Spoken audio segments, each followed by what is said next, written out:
Maine certainly stands out from the rest of New England and the rest of the Northeast because it's just harsh and cold up here. We're well north of the 45th parallel, and ultimately it's timberland, and the environment is essentially unspoiled. There's population along the interstate corridor and a bit of farming down south along the coast, but once you get up here into the North Woods, there just isn't much around except for wild animals and timber products.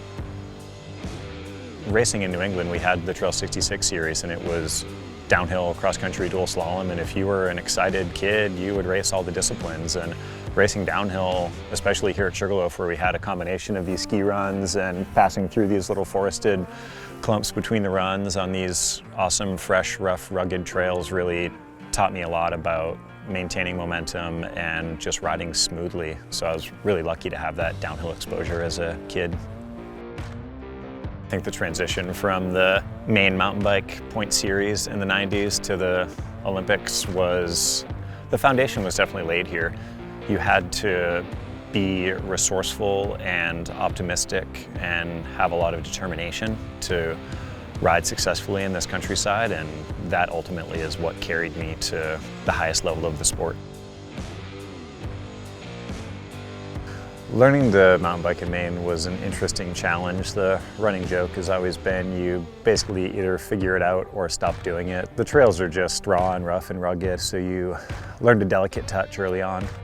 It's funny, we had an opportunity to do a little bit of scouting around up here this summer to see about the potential for holding an enduro race here, and ultimately didn't end up doing that, which is fine because we need to develop the trail infrastructure. So in scouting around, realized that there was some opportunity up here on the mountain to do what they were doing in the 90s, just kind of break in and very low-level building of some new lines.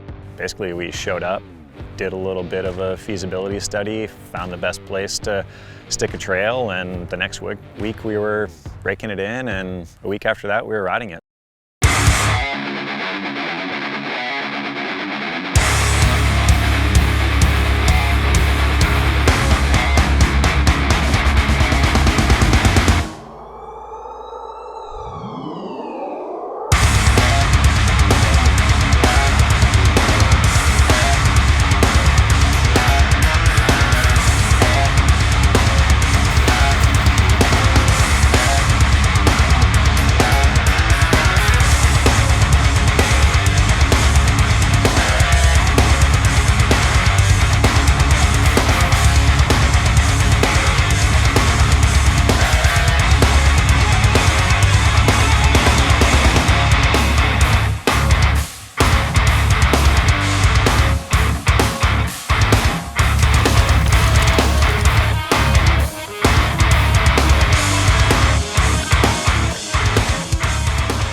The natural terrain here definitely represents what a basic version of the riding is, and I find that basic version really inspiring because it's connected to the landscape.